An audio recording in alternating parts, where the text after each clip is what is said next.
Day one, this is Patrick from EasyFX Code Trading System, and it is Saturday, the 18th of July, 2020, and this is the weekly analysis for the Euro, Cable, and the Aussie dollar for the fourth week of July.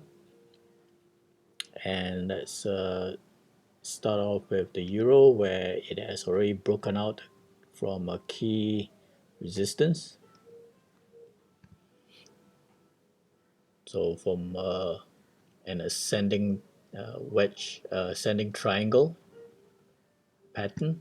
It has broken out on Tuesday and also broke through the resistance at 114 and climbed back up to close right at the previous swing high at the 114.23 area. So now this level is going to be support, and below that is a stronger support where it broke out from. It's around the 113.50 area.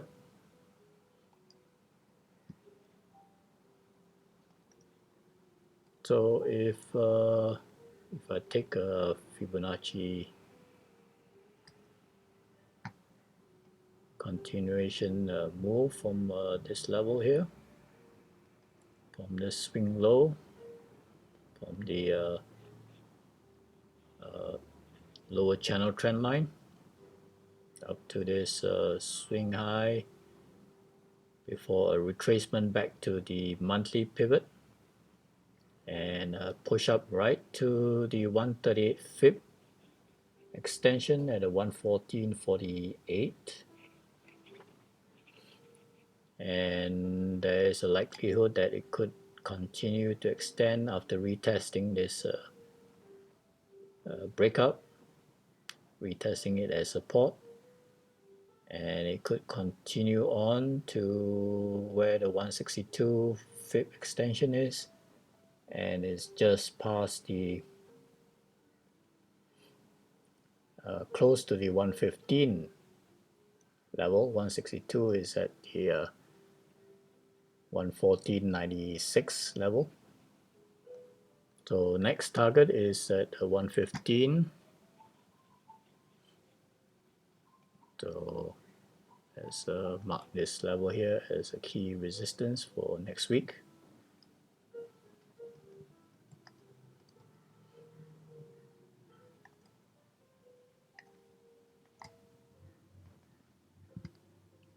All right. So initial support at 114 and the strongest support right at the 113.50. And there is actually happening right now from yesterday and till today, the EU Economic Summit, where they're debating and negotiating the COVID-19 recovery plan, the 750 billion euros, and they need to finalize that plan, whether it's a loan or grant, and that's going to happen this weekend. And the only other major news is this coming Friday at the end of the week with the flash manufacturing services PMIs, where all the major economies are releasing during that day as well.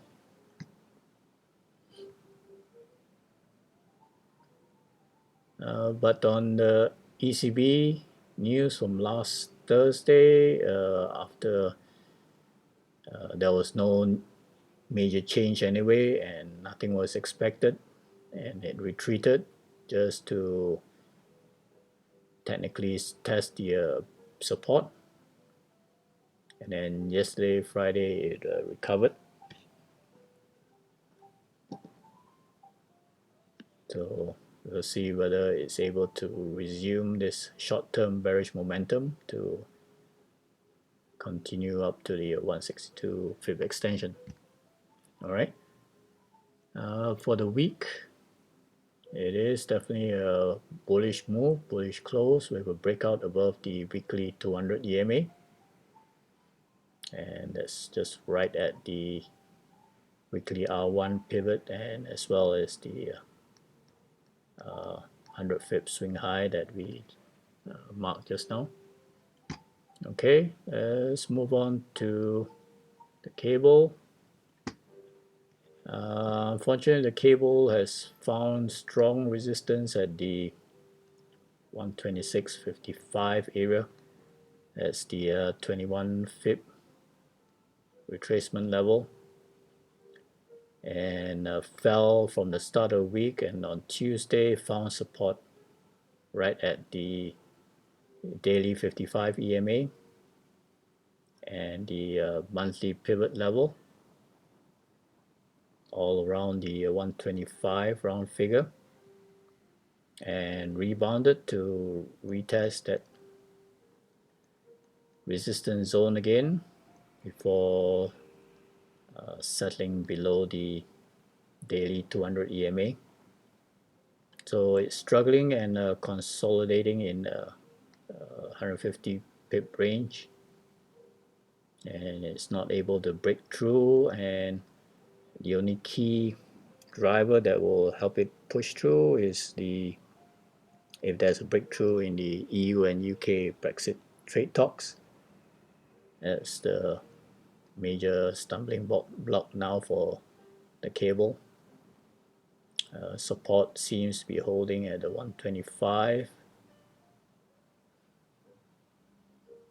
Alright, and for the UK as well, there's flash manufacturing services PMI figures at the end of the week.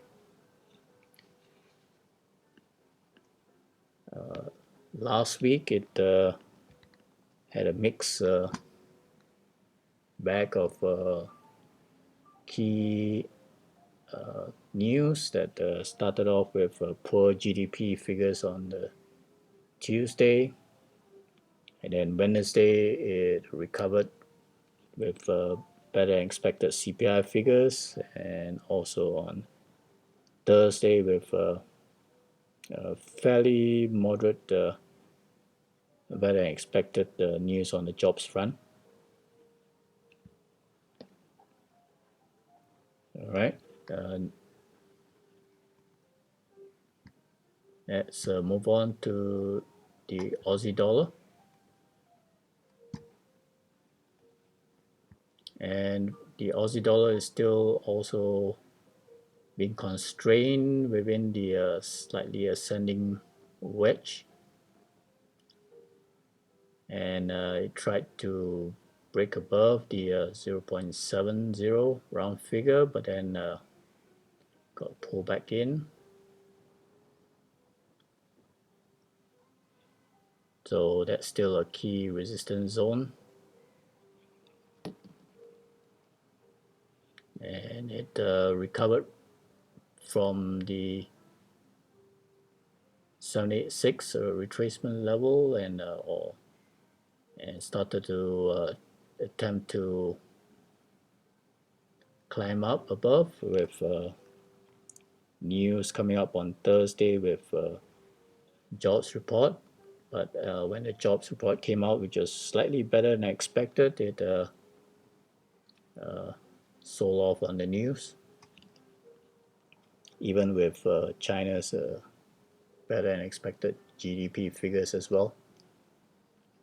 So this week there's the monetary policy meeting minutes coming up on Tuesday, and retail sales on Wednesday, and also flash manufacturing and services PMI figures on the Friday.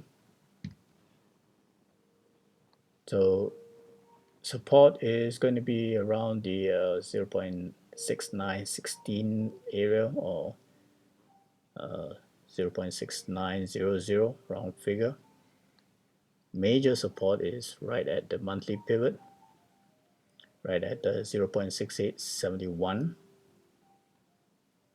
along with this rising bullish channel trend line where it broke up from. So if it does pull back, that's going to be a major support zone. And if it does break out higher, it's limited range to retest the previous swing high at the 0.7064. All right. So other than that, the only other drivers are going to be the impact of coronavirus cases, whether there's a higher increase in the second wave throughout the globe, and including Australia. Okay. So meanwhile, do check out my other videos on spot gold and dollar yen as well.